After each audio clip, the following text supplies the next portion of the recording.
You are adrift in the quiet dark. Your ship is a single note in a silent symphony. Nothing has happened for a very long time. You almost forgot what something felt like. Then you feel it. It is not a sound. It is a hum. A vibration that starts in your teeth. It travels down your spine. Your ship's metal frame seems to resonate with it. A low, ancient pulse from the deep void. You check your instruments. Nothing is there. The scanners see only the endless black. The sensors report absolute zero. But the feeling persists. It is a rogue star's sigh, a forgotten truth waking from a long sleep. The hum feels older than your bones. It feels older than the iron in your blood. You place a hand on the cool viewport. The stars outside are cold and distant. But one patch of darkness seems different, deeper. It beckons you. The feeling is undeniable, a gentle pull on your mind. Not a command, but an invitation. Your ship's own systems seem to agree. Minor energy fluctuations point to that same dark spot. Coincidence is a luxury you cannot afford. Your fingers dance across the controls. You adjust the long-range sensors. You push their capacity to the very edge. The ship groans in protest, like an old man asked to run a race. But it complies. Data streams across your screen. It is mostly static, a shower of meaningless numbers. Then a pattern emerges, a single, repeating echo. It is the source of the hum, the heartbeat of a ghost. You isolate the frequency. You try to clean the signal. The ship's computer works tirelessly. It filters out the background noise of the universe. What remains is beautiful and terrifying. It is a song of creation and a dirge of loss. It speaks of galaxies born and dying, of civilizations rising to dust, all in that single, repeating pulse. You feel like an ant listening to a mountain. Your mission was simple reconnaissance, charting empty sectors. This was not on the mission plan. This hum changes everything. This ancient echo rewrites your purpose. You are no longer just exploring. You are answering a call. You align your ship. You point its nose toward the source. The darkness seems to welcome you. The hum grows stronger. It vibrates in your chest now, a steady rhythm, a drumbeat for a journey into the unknown. Your ship moves forward. It cuts through the void with renewed purpose. You are a messenger without a message, a pilgrim without a faith. But you are drawn to this star song, and you will find who is singing. The journey takes days that feel like weeks. The hum is your only companion. It fills the silence of your small ship. Sometimes it feels warm, like a memory of home. Other times it is cold, an echo from a lonely tomb. You eat, you sleep, you watch the stars. But always, the pulse is there, a constant reminder of your new path. It is woven into your dreams. You see spirals of light. You see shadows dancing between worlds. Then the probes arrive. They do not announce themselves with a roar of engines. They simply appear. One moment, there is only you and the void. The next, they are there. 6 of them, silent and strange. They are shaped like polished river stones. Their surfaces are a shifting, liquid black. Soft lights flicker across their forms. They pulse like distant lanterns in a fog. Their glow matches the rhythm of the hum. Your ship's alarms do not scream. They whisper. The probes are not hostile. They do not carry weapons. Their energy signatures are peaceful, almost meditative. You wonder if they sell little probe-shaped incense burners. Probably not. The probes arrange themselves around your ship. They form a perfect hexagon, a silent, star-born escort. They do not communicate with radio waves. They do not use lasers or signals. They speak directly to your mind. The whispers are not words. They are concepts, images, and feelings. They show you a star collapsing. They make you feel the sorrow of a billion lives lost. They share a sense of immense time, of waiting. You feel their curiosity. They are studying you, studying your ship. They seem fascinated by your chaotic biology, your fragile, temporary existence. You get the sense they find you quaint, like an old, dusty antique. One of them drifts closer to your viewport. Its soft light illuminates your cockpit. You see your own reflection in its dark surface, a wide-eyed ghost in a machine. The probe whispers a question into your mind, a feeling of purpose. What do you seek? How do you answer that? You do not know what you seek. You are following a feeling, a hum in the dark. You focus your thoughts. You project an image of the repeating signal, the star song that called to you. The probes flicker in understanding. Their lights pulse in unison. They are connected to this. They are guardians or messengers, part of the ancient secret. They turn, their formation still perfect. They begin to move. They are leading you. Their intention is clear. Follow us. We will show you the source. The whispers in your mind change. They are no longer just feelings. They are stories, fragments of a forgotten age. You learn of the makers, beings of pure energy and thought. They built wonders beyond your imagination. They painted galaxies with nebulae. They navigated the currents of time itself. The hum is their legacy, a final, fading echo of their power. The probes tell you of a great silence, a time when the makers vanished. They left behind their tools, their relics, and a warning. Something was coming, something that consumed light and hope. The probes were built to wait for a sign, for someone who could hear the song. That someone is you. You are the anomaly, the unexpected variable. The whispers convey a sense of urgency, a fragile hope. You are the first to answer the call in millennia. No pressure, of course. Your ship follows the silent guides. You travel through fields of dead stars, past worlds of shattered crystal. Each vista is a graveyard, a testament to the Maker's forgotten war. The probes show you visions of this conflict, of battles that tore holes in reality. You see fleets of ships made from woven light. You see weapons that could extinguish suns, and you see the enemy, a creeping void, a shapeless, patient darkness that swallowed everything. It had no name. It was just the end. The probes lead you to a hidden place, a pocket of space folded in on itself. The entrance is invisible, a secret door in the universe. They open the way for you. Reality bends. The stars twist into impossible shapes. You pass through the gateway. You find yourself in a sanctuary, a small system orbiting a gentle white star. This place is shielded from the outside, hidden from the creeping void. And at its heart is a council of relics. They are not beings of flesh and blood. They are shards of the Maker's power. One is a floating crystal. It hums with a deep, resonant energy. Another is a sphere of swirling light. It flickers with ancient knowledge. A third is a complex lattice of metal. It sings a song of pure logic. There are 5 of them, 5 ancient minds. They are suspended in perfect orbit around the star. The probes guide your ship to the center. They present you to the council. You feel like you are being judged by gods. The crystal relic speaks first. Its voice is the grinding of tectonic plates. It fills your mind. A new one has heard the call. So long we have waited. It feels the hum within you, the resonance that drew you here. The sphere of light pulses. Its thoughts are rapid.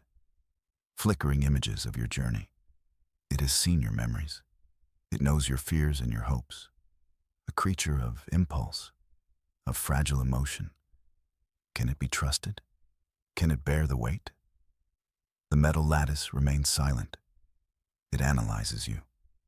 You can feel its cold logic dissecting your mind, calculating probabilities, assessing your potential. You feel like a math problem it is trying to solve.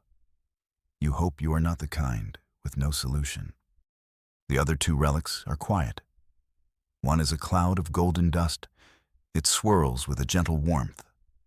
The other is a perfect dark cube. It absorbs all light. It radiates an unnerving stillness. They observe. They wait. The crystal speaks again. The echo requires an answer. The creeping void expands. The balance is broken. A sacrifice is needed. The word hangs in your mind. Sacrifice. You were hoping for something more like a welcome basket. The sphere of light explains. Its thoughts are clearer now, less judgmental. We cannot act directly. Our power is bound to this place. We are anchors. We are memories. We need a hand to wield the tool, a will to shape the future. The sacrifice is not your life. It is your certainty, your old life, your simple mission. You must accept a new purpose. You must become a part of this ancient struggle. You must carry the hope of the makers. The council demands a choice. Accept this burden or return to the void. If you leave, your memory will be wiped. You will forget the hum. You will forget the probes. You will return to your quiet, empty life. The universe will continue its slow march to ruin. But if you stay, if you accept, they will show you the way. They will guide you to the great engine, the last and greatest creation of the makers. A machine that can rewrite destinies. A machine that could reignite the stars. You look at the relics around you. You think of the whispers from the probes, the stories of a universe filled with light, a universe now fading into shadow. Your old life feels small, meaningless. There is no real choice. You focus your thoughts. You send your answer to the council. I accept. A wave of energy washes over you. It is not hostile. It is an attunement. The relics are connecting with you, sharing a sliver of their power. The crystal relic glows brighter. The choice is made. The path is open. The metal lattice finally speaks. Its voice is a series of pure, musical tones. The coordinates are transferred. Seek the engine. Awaken its heart. A stream of data flows into your ship's computer. A star chart unlike any you have ever seen. It shows hidden pathways, ghostly currents in the fabric of space, and a single destination, marked with the symbol of a spiraling galaxy. The probes surrounding your ship move away. Their duty is done. They return to their silent vigil. You are alone again, alone with the council, alone with your new, impossible task. The golden dust relic swirls. It projects an image into your mind, a warning. The engine is a test. It reflects the heart of its wielder. Purity will be rewarded. Greed will be consumed. You get the feeling it is not speaking metaphorically. The dark cube then shows you something else. A flicker of a possible future. A face. Someone you know. Their eyes are filled with shadows. A betrayal yet to come. The image is gone as quickly as it appeared. But the chill remains. The council has said all it will say. They fall silent again, resuming their timeless watch. You are dismissed. The gateway out of the sanctuary opens. Your path is clear, but your future is anything but. You steer your ship through the gateway. Reality twists back into its familiar shape. The relics and their hidden star are gone. It is just you and the void once more. But now you have a destination. and a purpose that feels heavy as a star. You follow the new star chart. The ship's engines hum a new tune. They are energized by the Council's power. You travel faster than you thought possible. You move through the ghost currents. The universe streams past your viewport in ribbons of light. The journey is long, but your mind is occupied. You think of the great engine. What can a machine that rewrites destiny even do? Can it bring back the makers? Can it stop the creeping void? The questions are too big. You focus on the first step. Find it. You arrive in a desolate system. A single dying sun casts a blood-red light. The system is choked with asteroids, a massive belt of rock and ice, a graveyard of shattered planets. According to the map, the engine is hidden here, in the heart of the chaos. Navigating the asteroid belt is a nightmare. Rocks the size of mountains drift silently in the dark. You dodge and weave. Your ship's thrusters fire in short bursts. It is a slow, careful dance of survival. One wrong move means instant destruction. Your sensors pick up a strange energy reading, deep within the belt. It is not natural. The signal is structured, controlled. It is the engine. You push forward. The density of the asteroids increases. The path becomes narrower, more treacherous. Then you see it. It is not a machine built of metal and wires. It is a structure grown from a single, massive crystal. It pulses with a soft, internal light. It is nestled within the hollowed-out core of a truly colossal asteroid. The great engine is immense. Your ship is a speck of dust next to it. Its crystalline surface is covered in glowing pathways. Rivers of energy flow and pulse. It thrums with a power that makes the ancient hum feel like a whisper. This is the source, the heart of the star song. You find a docking port. It seems designed for a ship like yours. As you approach, the port opens. A silent invitation. You guide your ship inside. The entrance closes behind you. You are inside the great engine. The air inside is breathable. The gravity is stable. You lower the exit ramp. You step out of your ship. And you are not alone. Another ship is already docked here. A familiar ship. It belongs to your ally. Kale. You call out his name. Your voice echoes in the vast chamber. Kale emerges from behind his ship. He is not smiling. He holds a device in his hand. A siphon. Its tip glows with a hungry purple light. He was supposed to be on the other side of the galaxy. He was charting trade routes. That was his mission. You ask him what he is doing here, how he found this place. His answer is a cold laugh. I followed you. His voice is different, harsher. I've been tracking your energy signature since you met with the Council. Did you really think you were the only one who could hear the song?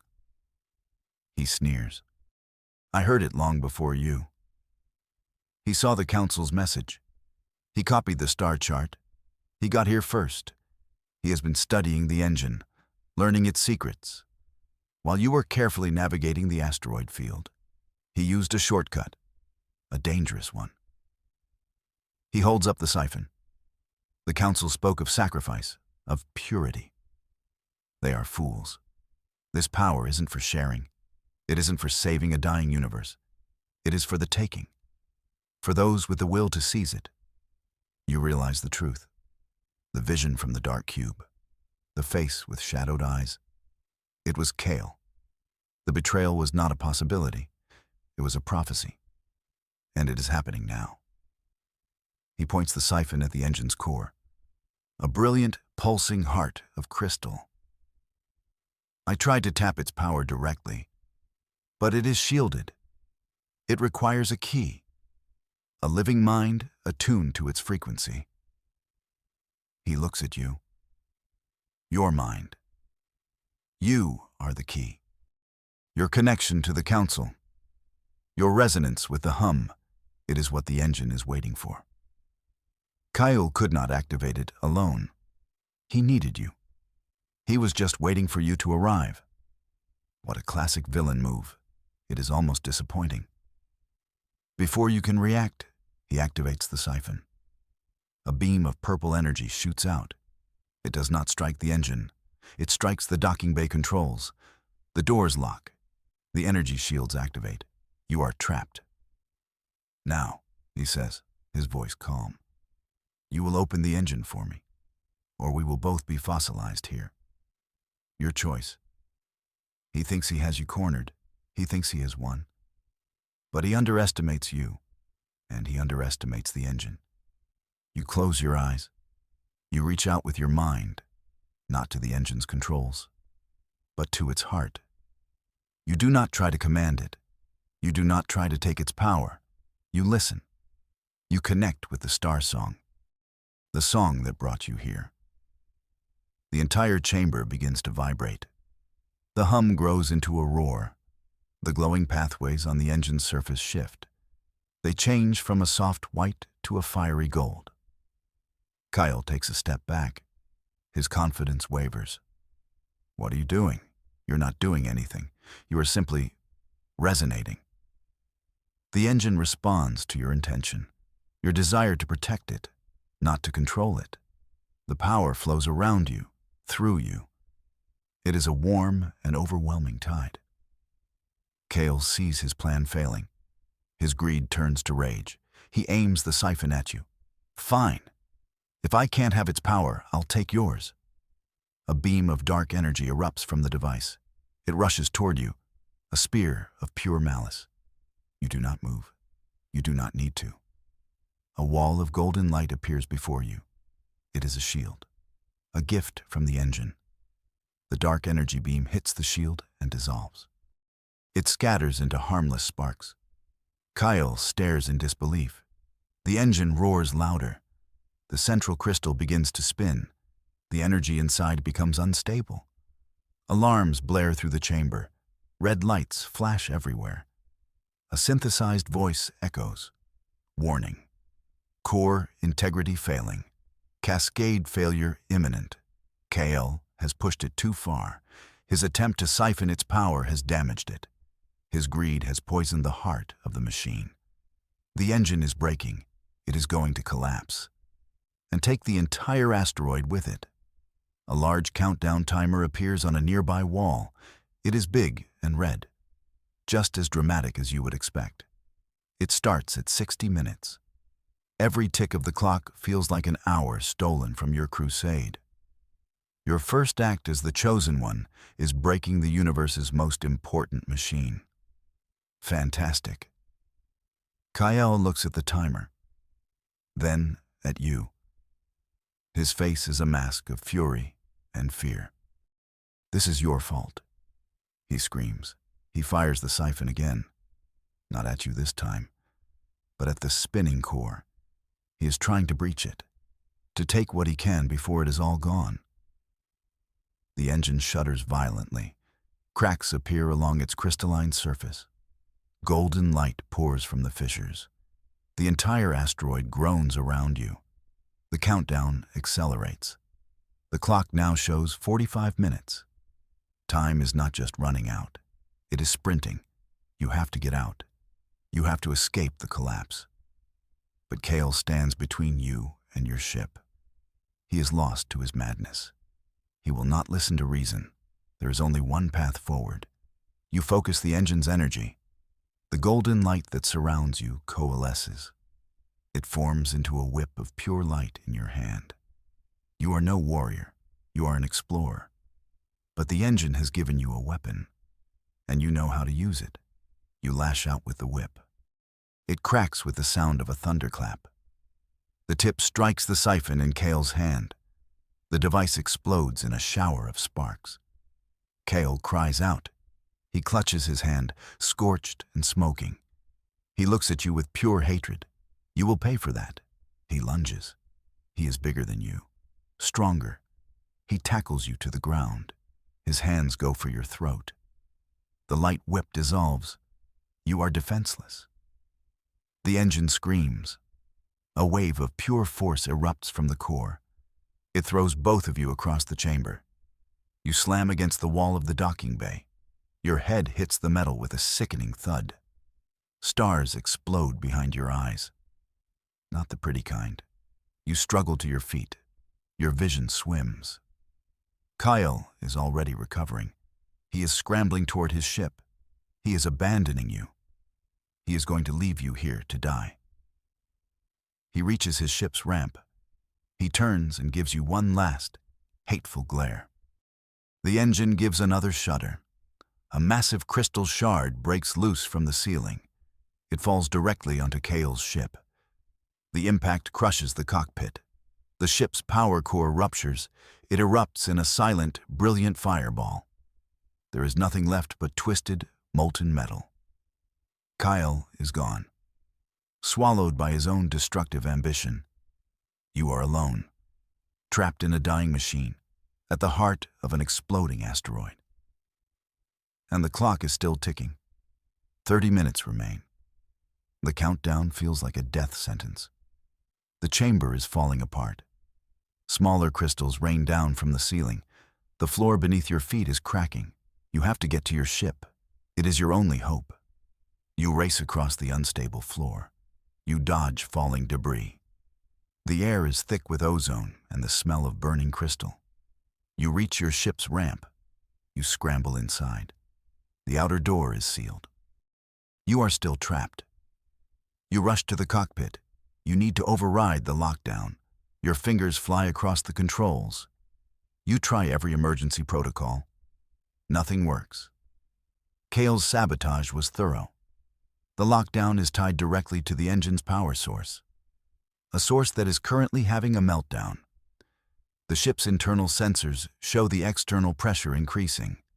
The asteroid is compressing. The engine's collapse is creating a gravity well. It is pulling everything inward. Soon the docking bay will implode. 20 minutes. You are out of options. You cannot break the seal. You cannot teleport. Your communications are jammed. You lean back in your pilot's chair. You look at the countdown timer. Is this how it ends? A footnote in a forgotten war? The hum returns.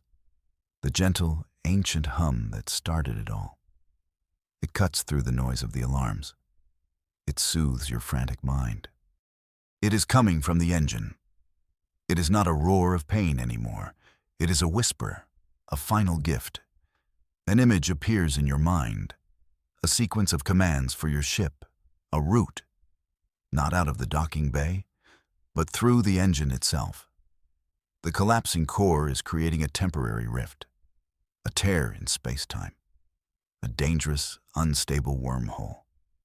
It is insane, a 1 in a billion chance, flying through the heart of an exploding precursor artifact. It is the single worst idea you have ever heard, but it is also your only idea. 15 minutes.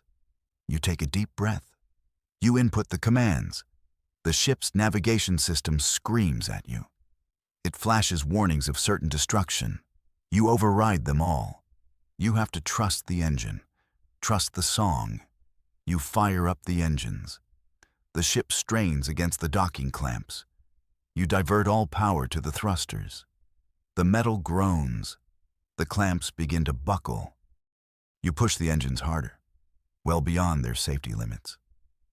With a final, terrible screech of metal, the clamps snap. Your ship lurches forward, free. You are no longer aiming for the sealed door. You turn the ship. You face the chaotic, spinning heart of the great engine. 10 minutes. Golden light floods your viewport. The energy pouring from the core is blinding. You engage the ship's shields. They flare to life, straining against the radiation. You push the throttle forward. You fly directly into the storm. Your ship enters the engine's core. For a moment, there is only light, and a sound that is every sound at once. You feel your ship being torn apart, and then reformed. The rift is real. You are inside it. You are flying through a tunnel of swirling colors, a river of raw creation. The ship's computer cannot make sense of it. All your instruments are blank. You are flying blind, guided only by the engine's final whisper. The journey feels like an eternity and an instant. You see visions in the swirling light. You see the makers in their prime. You see the creeping void consuming a star. You see your own past and 1,000 possible futures. Then the light fades. You are thrown out of the rift. Your ship tumbles through normal space. Alarms are blaring. Systems are failing. But you are alive. You are out. You look at your view screen. The asteroid is gone. In its place is a new star, small and bright, a single point of golden light. The engine did not just die. It transformed. It became a sun, a beacon of hope in a dead system. A final thank you from the machine. Your ship is heavily damaged. The main drive is offline. Life support is failing. But you are adrift in the light of a new sun. You survived. The countdown is over. But a new one has just begun. You work frantically. You reroute power. You patch failing systems. You are a one-person emergency crew. You manage to stabilize life support. You get the backup engines online. They are weak, but they will move you. You need to find a safe harbor, a place to repair. You check the star charts, the ones the Council gave you. There is a nebula nearby, a place known as the Serpent's Veil. It is dense, dangerous, but it will hide you. It is your best option. You set your course. Your battered ship limps toward the nebula, a swirling cloud of cosmic dust and gas. Its colors pulse like a living organism, reds and purples and deep blues. It is beautiful, and it is filled with peril. As you approach, your long-range sensors pick up something. A ship, following you. It is fast. Its energy signature is cold, unfamiliar. It did not come from the asteroid. It was waiting, watching. It is hunting you. The explosion of the engine must have been a beacon, a signal that drew unwanted attention. You push your failing engines harder. You plunge into the swirling clouds of the nebula. You have to lose them. The nebula is a maze. Gravitational eddies pull at your ship. Pockets of energized gas threaten your shields. Your navigator is useless here. You are flying on instinct alone. The hunter ship follows. It is relentless. It navigates the nebula with an ease that suggests it knows this place. You are the mouse. It is the cat. The chase is on. You fly through canyons of dust. You skirt the edges of newborn stars. The colors are hypnotic. But you cannot afford to be distracted. One mistake, and the hunter will have you. Or the nebula will crush you. The enemy ship gains on you. It fires a warning shot. A beam of dark energy. It is the same energy Kale's siphon used. This is not a coincidence. Kale was not working alone. He was a pawn, and now his masters have come for the prize. For you. Your ship shudders as another blast impacts your failing shields. They will not hold for much longer. You need a miracle. You need a place to hide, a place to make a stand. Your short-range scanner picks up a solid object, a planet, hidden deep within the nebula. It does not appear on any chart. It is barren, silent, a perfect place to set a trap, or to die alone. You dive toward the silent planet. The hunter follows close behind. You skim the planet's surface. It is a world of gray dust and black rock.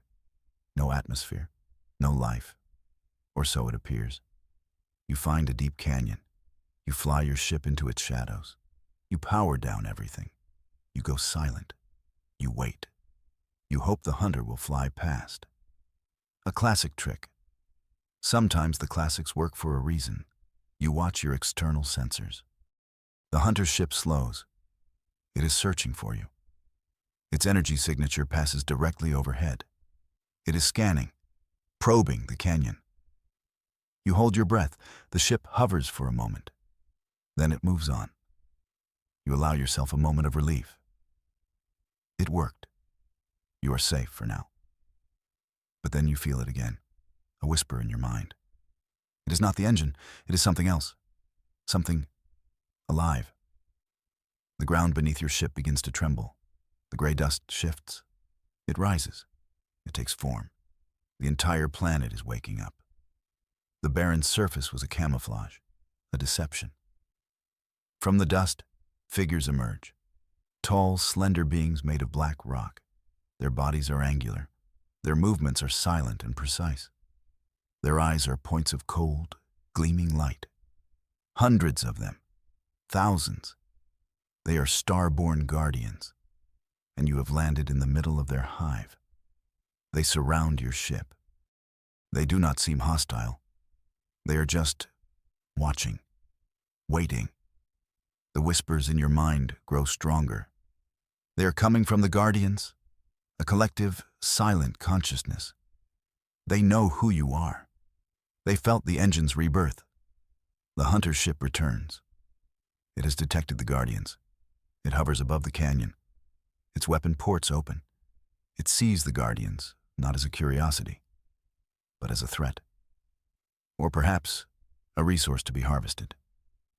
A new voice enters your mind. It is not the guardians. It is the commander of the hunter ship. The voice is cold, synthetic, full of metallic arrogance. Surrender the asset. The asset is you. Surrender and the native life forms will be spared. It is a lie. You know it is a lie. They will take you, and they will destroy this place. They are the creeping void the council warned you about.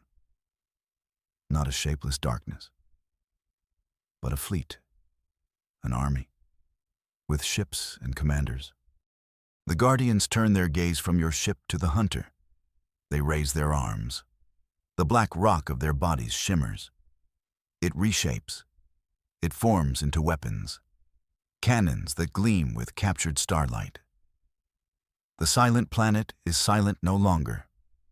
It is an armed fortress. The hive is a sleeping army. And you have awakened it. The battle of light and void is about to begin, and you are right in the middle. You really need to pick better vacation spots.